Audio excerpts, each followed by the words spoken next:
I am the wisdom of the feminine divine, in honor of the wisdom of the masculine divine, speaking in these times of change, encouraging you to know the unity that is possible within you. Continue to grow in that which you understand as wholeness.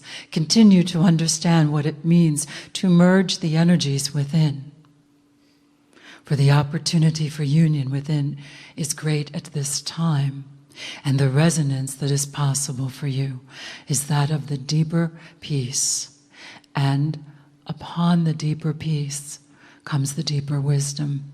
And from the deeper wisdom comes the ability to finally trust yourselves, to open to your greater power, to your greater presence, to more of who you are. Take a breath. We remind you in this moment that each and every one of you are channels, and that you are learning to channel more of who you are. Take another breath and feel the energy of that statement. For as you channel more of who you are, the chemicals within your body change, and you are open to that which you understand is evolution of your DNA. Most importantly, to evolve and redefine yourselves in the light of the new knowledge of who you are as universal human beings, universal beings. Feel the stillness within you. Remember, you are saying yes to yourself. Now we ask you to focus upon your heart. For as you are all channels learning to channel more of who you are,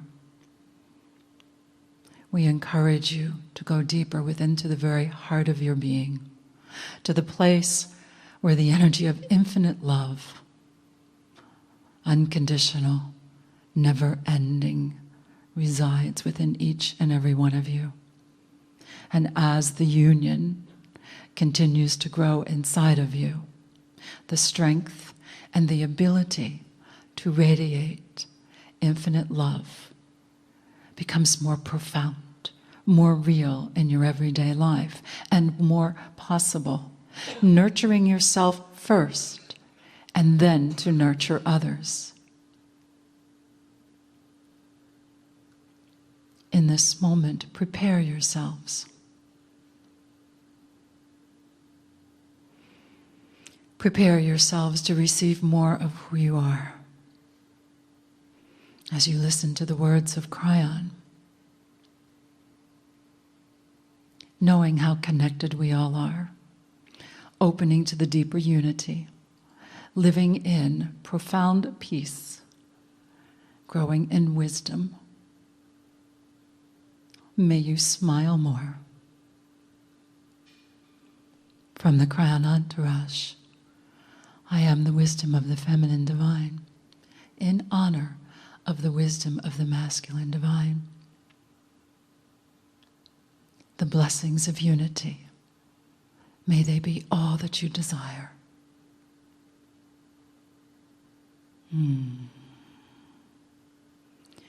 Together let us affirm, and so I am, and so I am, and so I am.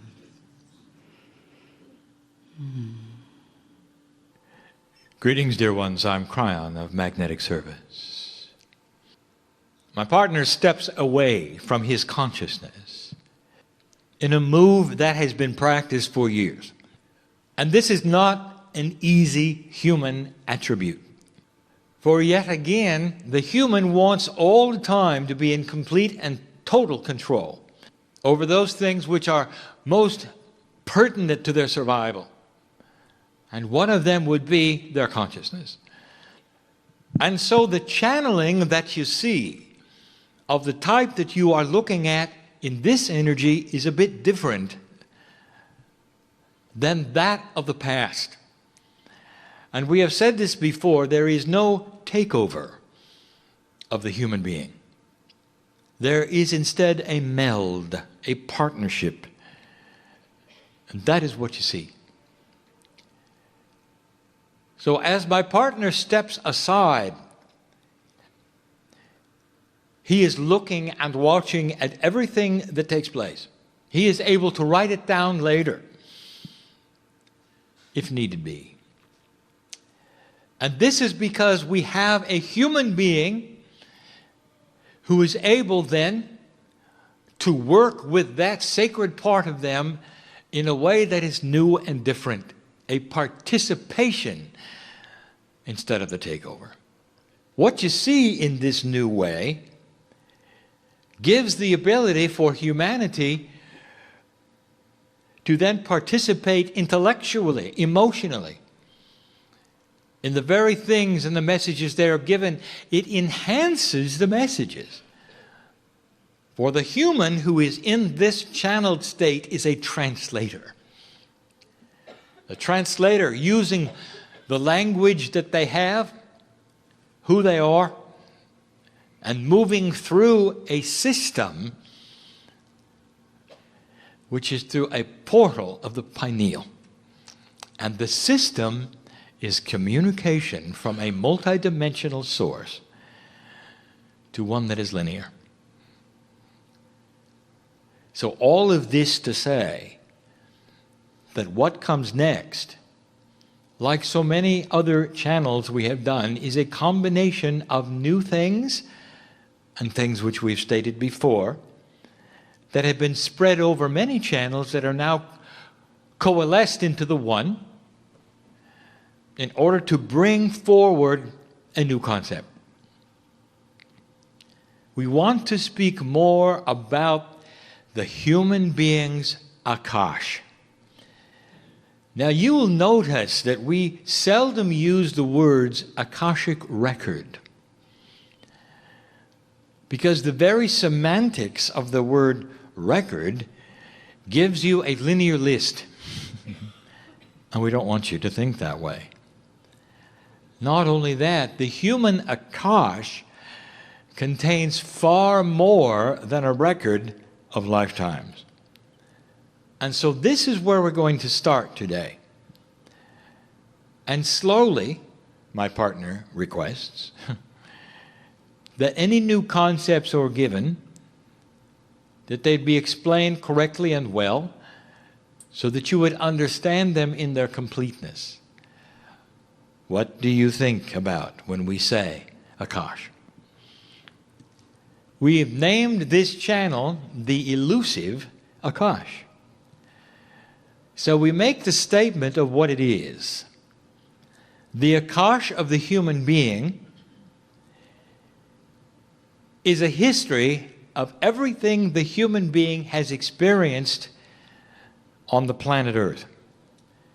Now there are more Akashas, even inside you, that go beyond humanism, but they're very well hidden. So you might say that most of what you have, as we call the Akash, your experience on Earth.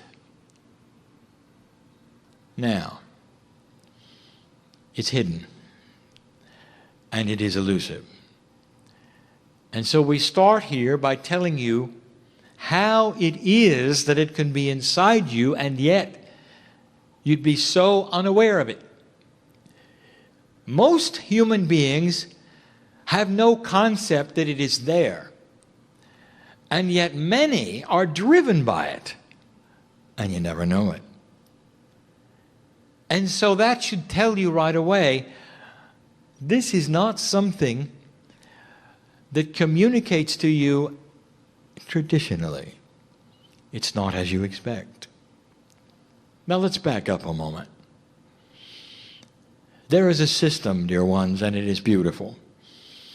I sit in front of you, knowing who is in the room, knowing about your lives, all of them, knowing the puzzles you carry around today. I sit here as an advisor who has never been human, watching you work a puzzle which is amazing to us. I want you to know that what you might call a soul group that are specialists in biological being expression is you. That the creative source, which is God, that has made the universe, the galaxies, all that is, there is an elite group, if you want to call it a group, of the soup, which is God, that specializes in doing what you're doing.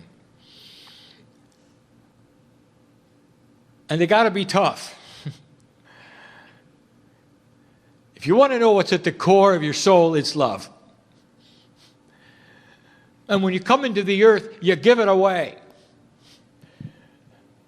That the attribute of God that you are stays on my side of the veil, and you come in as a biological being hidden from who you are, trying to make your way through a dark earth, trying to find the light that's inside. And now you know why. We are at your feet, saying thank you. You've got the hard work. Kryon's been here a long time. I've been here with you when we watched the grids being set when the earth was being formed. Just like you'd watched other planets and other places, knowing that you'd be on it, doing what you're doing over and over and over. A certain group of you coming in first and the ones later. That's the system.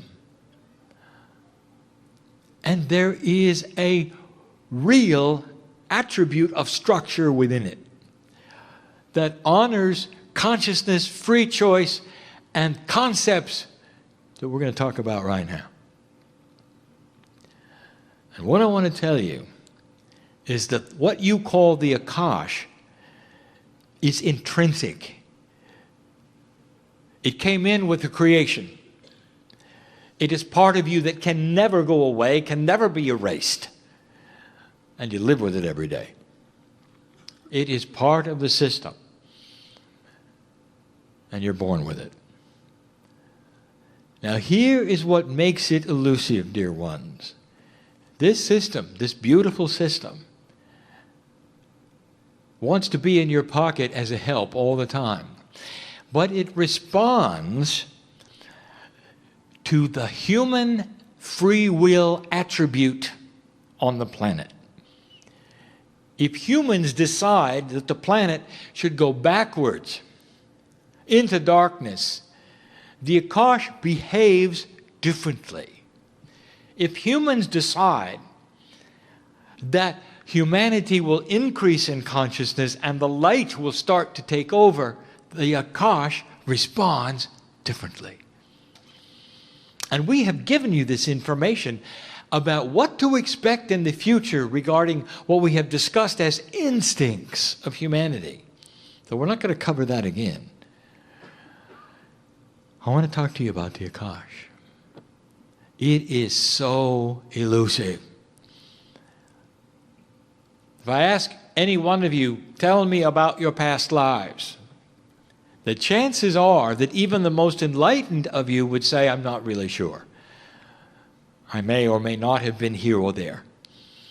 I cannot seem to pick it out of the soup, which is my consciousness, and some strange memory that I might or might not have. And you'd be right. You'd all be right. And the reason is this. Now listen carefully, for this is new information. The Akash is not in your brain. And that is where the synapse of memory occurs. So you are searching for these things in a structure of consciousness that works with synapse. The Akash is not in your brain. The Akash is in your DNA. So suddenly we have a situation where communications to you is different. It's not linear. It's not able to be remembered like your brain remembers anything. It just isn't. And yet it's there. So what we want to tell you is that DNA communicates to you and your consciousness in a different way than your brain does. And this is complex, but I'll say it anyway. It has to get to your brain somehow for you to cognize it.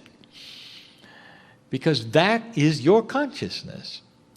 And it does it with what we call overlapping multidimensional fields. Now, this is not a mystery, for in electronics you have this as well. But it doesn't talk to you in memory, in synapse, in structure, or in linearity. It talks to you in emotional concepts. The process of overlapping multidimensional fields has a name in electronics, and it's called inductance. It's also the way that the sun transmits to you the information, even astrology, through the heliosphere to the magnetic grid through overlapping fields. So this is repeated. It's fractal. It happens even at the basic DNA level, where you have a field around your DNA which interacts with your consciousness. All this to say that the Akash is elusive, because it does not allow you to remember as you're used to remembering. It's not traditional. So let us speak of those things, how it works, what the energy of it is today, and where it's going. The Akash has what we would call drivers. Drivers are what drives the Akash into your brain and allows you to feel something. It does not come as memory, as we said. So the Akash does not feature past lives per se. The Akash does not broadcast to the brain who you were, where you were, when you were. No names, no genders, even though you think you might know. What it does is give you experiential, emotional concepts. You think you were someplace, you think you did something. That's coming in a moment, but that's not the drivers. I want to tell you where the drivers are and what they are right now. The Akashic drivers for humanity at the moment are the same ones they have been for eons. The things that you will remember first that drive themselves into your consciousness about your past experiences are fear and drama and unfinished business. And you know I'm right.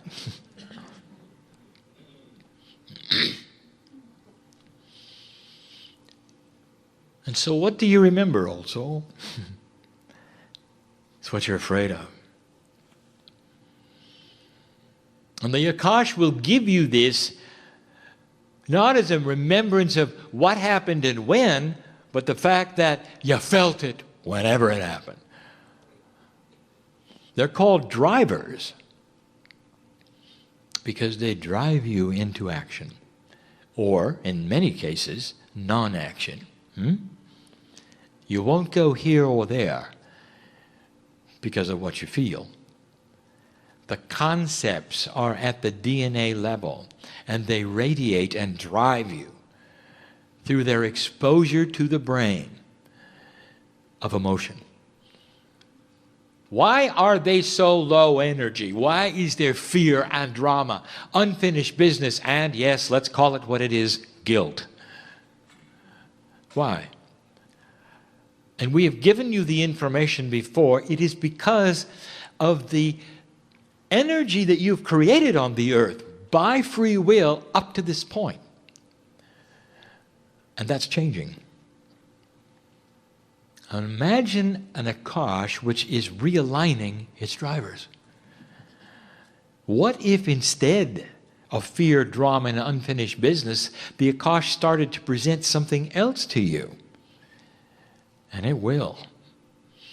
It comes with the territory of this new energy, of the recalibration that is going on, a change in the way Akash communicates. Because you are increasing your vibration. All of the cells in your body know what's going on in this a new era. You might ask right now, well, Kryon, does that mean that everybody's Akash knows? And the answer is yes. The difference is whether the brain will allow it or not. Now here's where the pineal comes in. The brain also has its drivers and some spiritual drivers. You will call them filters, things that it starts to allow or not allow based upon a new consciousness that you are creating. And part of that is the allowance of the Akash to talk to it. Those in this room who are listening to this message and those who are listening later to this message will start to understand that as they increase the light they let in, awareness, truth, it changes then the communication of the Akash. And the drivers start to change. Now let's talk about one of the chief drivers and how it works in a moment.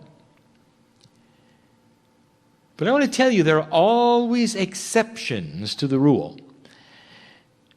Because these things I am telling you are not absolute for every single human being. There's always those who are different. And the reason is because your life's path, what you came for, and what you're doing on the planet, in service to humanity or not, is unique to you. So I give you an overview, and that's all I give you. But let's talk about one of the exceptions. And this is where you're going to start to see what I'm saying. The child prodigy is not driven by fear, drama, and unfinished business.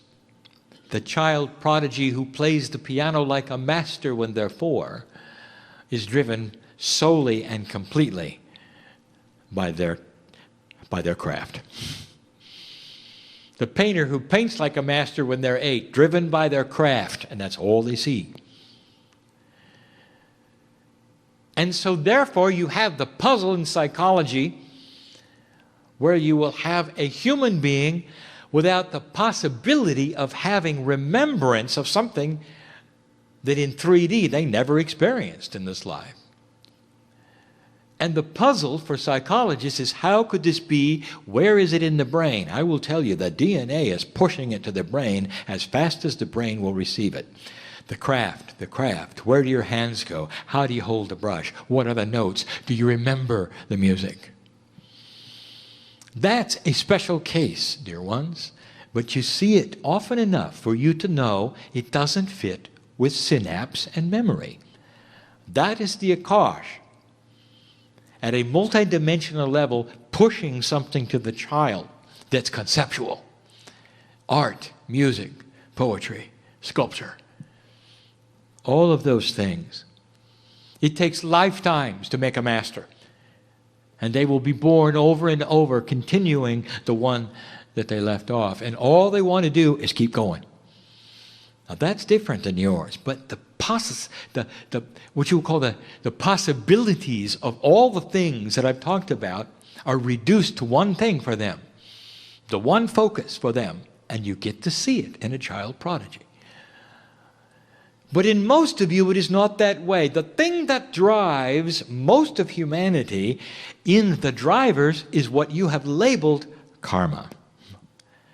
Now, karma is more than unfinished business. Karma is something that you have experienced an emotional response so often that you want to do it again. Not necessarily something you didn't accomplish, so you have to do it. Karma doesn't often even feature completion. It just is. Policemen become policemen, and military men become military men, and mothers become mothers because they have in the past, and that is what they remember, that's what they see, that's pushed to their brain, and they go and do it. You want to know the classic? The classic that the psychologists have a really hard time with. It's hard to describe, but you know it exists. These things that you remember, sometimes they're not pleasant, but you remember them as you, and you can't deal without them. That's karma. There are human beings who come in that are convinced they don't deserve to be here. And therefore, the thing that will help them in this solution of not being here and not deserving to be here is if they're abused. And if they're abused, it just validates they shouldn't be here. And so they will get out of one abusive relationship to move in and select another. And another. And their friends will look around and say, "You're nuts. You keep making the same mistake." At the Akashic level, they're not making a mistake at all. They are responding to the same instructions over and over. Do you see this? This is what the Akash does. It presents to you concepts of existence. It'll make you afraid if you've been there before. If I told you, dear ones, that you had been killed because of your belief, you'd believe me. If I ask you how many times and where was it, you'd have no idea. Do you see what I'm saying? The Akash deals in concepts, not memories. Now, you get in some interesting concepts that are transmitted through the Akash. Let's talk about past lives. Past lives carry the concepts into the Akash and they are inherited. So if you were a warrior, if you were killed in the battlefield, if you liked the smell of gun smoke, these are passed to you. And some of you can stand in a battlefield and smell it. And you'll know there's something there now. Dear ones, that's our concept. And it goes right into your central sensory perception. That's the Akash at its best. You're not remembering as much as you are feeling something that exists to this day inside you. The past life reader has to sort all of this out. They must linearize something that is not linear. So concepts are not linear. It's elusive, you see. Now the old soul, they've got an added Akash. The old soul, the one who's been here as definition for thousands of years. Lifetime after lifetime after lifetime, some of you, part of the seed group even, have experienced just about everything there is to experience. And so what do you think is in your Akash, old soul?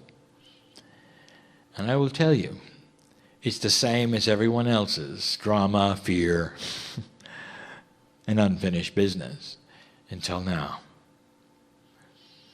The old soul has a storehouse of awakening lifetimes. And in the new energy, and I'll tell you in a moment, that is what you're going to start remembering. So being an old soul up to this point didn't hold near as much weight as it does now. Things are recalibrating. This is a recalibration of the Akash. How you feel, what you do with it, and how it drives you. The most interesting one in the old soul department, and also combined with the way things work, the old soul's got it all figured out. There's nothing new, they think.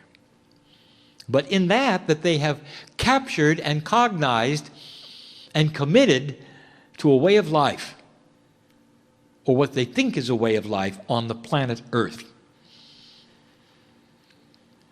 It's so interesting.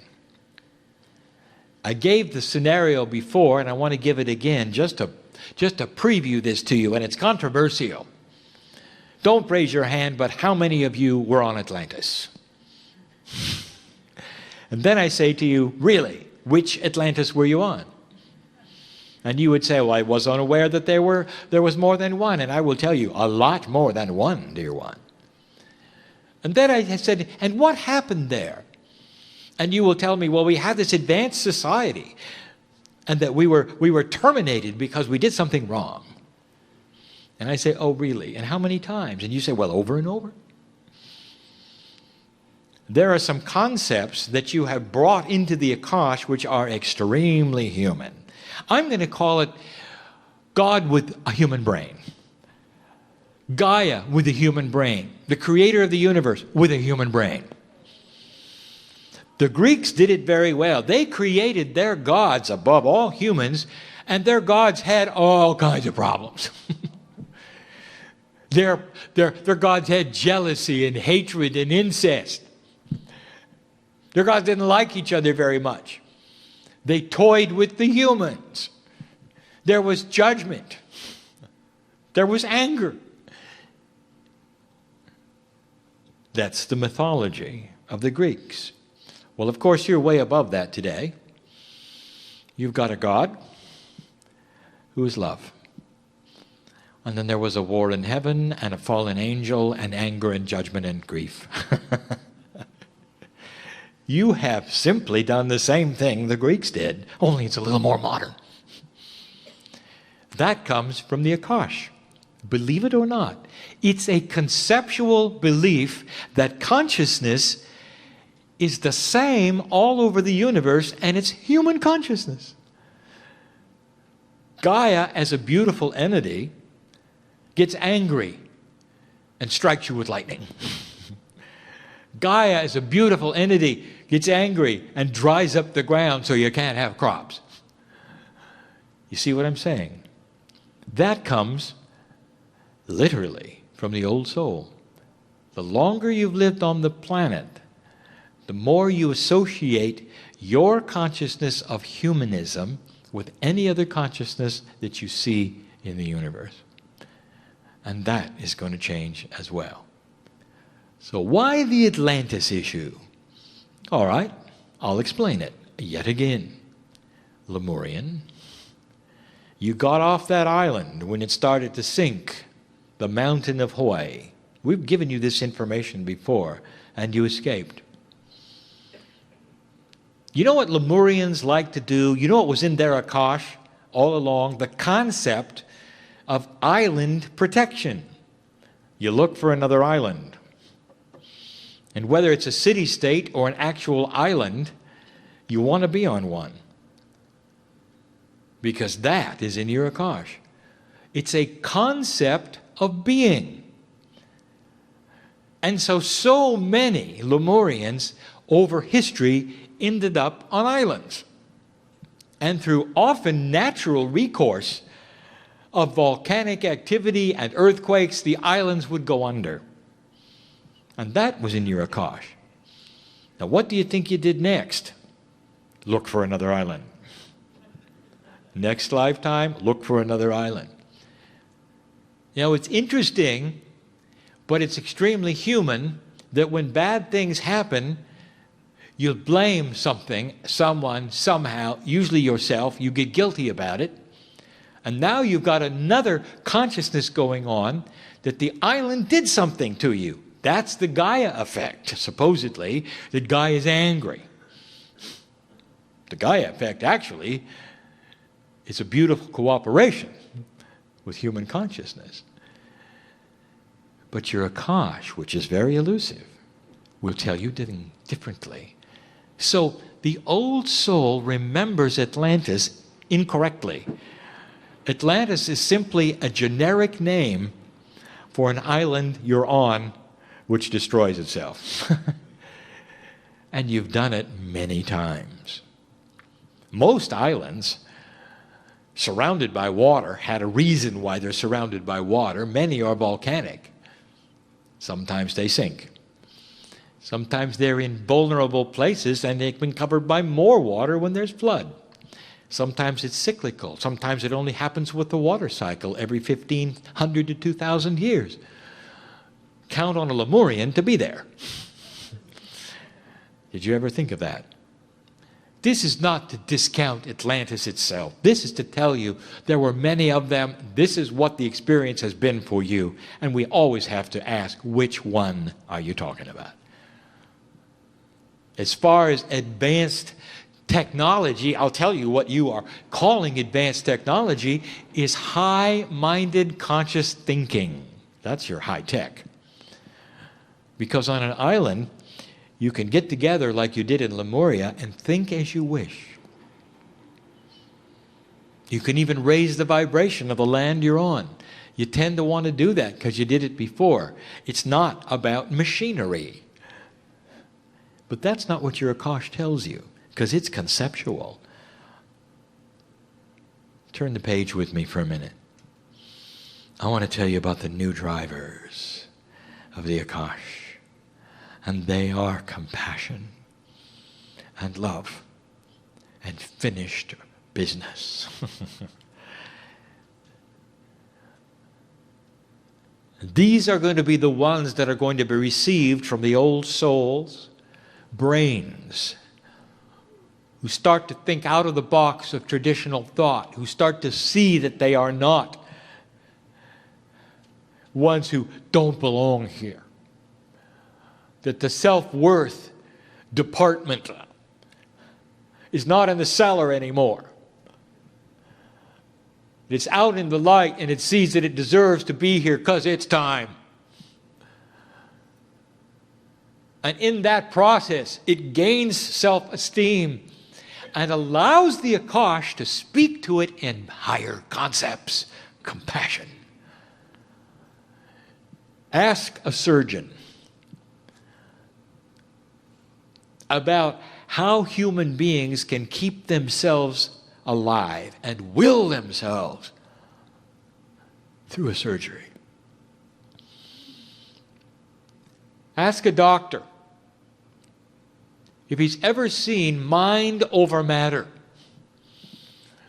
A doctor who works with people. And all of them will have their stories.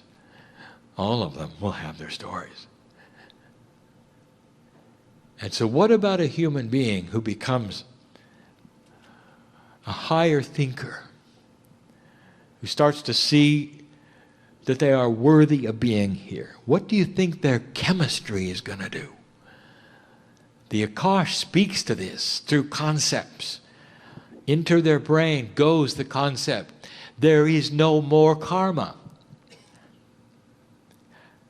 They have voided the karma, and we told you that 23 years ago. When we wrote the first communication, drop it, it is not needed anymore, go forward. It is not the driver of humanity or civilization. And some of you are mystified because without the driver of karma, you seem empty. Let me tell you, it's time to understand what that is. It means that you control your life. It means you're not a victim of the circumstances that push and pull around you. You've dropped it. And so now you're open to whatever you want to create. Now that's conceptual. And human beings who don't get the message think there's something wrong. They liked the other feeling of being incomplete. It's a recalibration. No more karma. Past lives do not have the influence that they used to. And the things that you used to remember about the past lives are recalibrated, and you remember success, love, compassion, results. And you want them again. Do you see where this is going? Imagine a human being driven only by positive things. Imagine. Imagine a human being driven so completely by positive things that they will develop books and television shows and movies about positive things. Imagine how that might change what others see and feel. Imagine how the few can show something to the many that might change the planet also.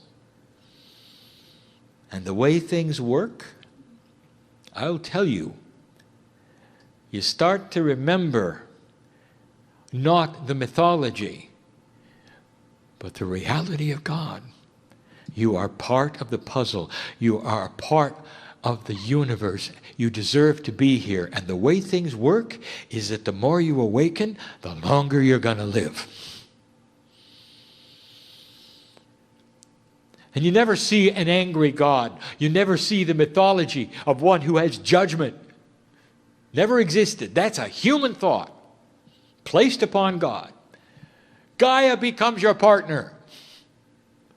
Not one you have to give offerings to because it might hurt you.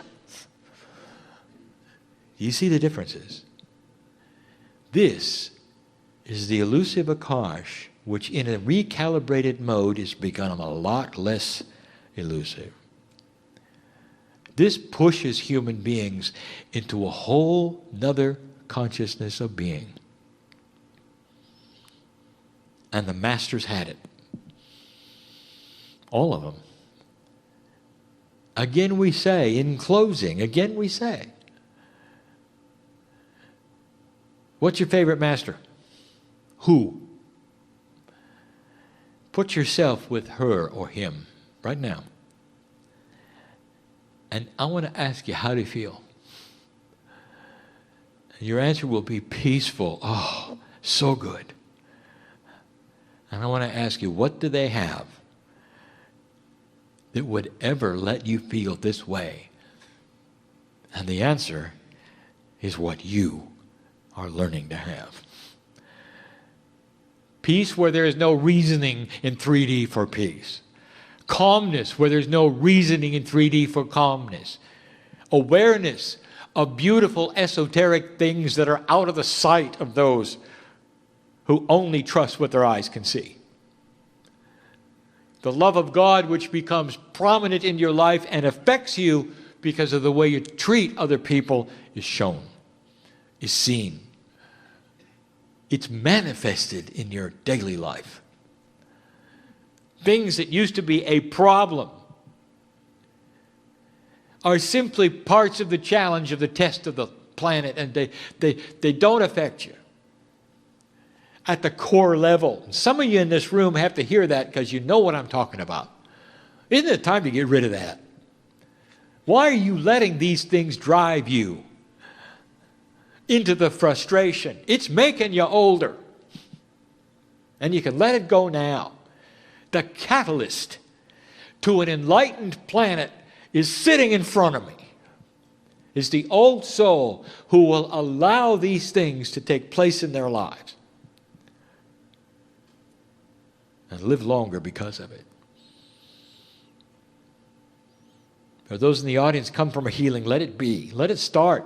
Let you walk out this door right now, knowing that it has begun, and you can feel it's begun. I want to tell you something you may not be aware of. Every cell in your body knows what I'm talking about. They're all cheering. If you'll allow them to do so. You're in charge of it all. The brain is the great central station of transit of energy. And you're in control with free will of what you allow into it. And it's time to allow a new Akash to speak to you about the glory and the majesty of the system that is you. That is the message for the day. I am Kryon in love with humanity, and for good reason. And so it is.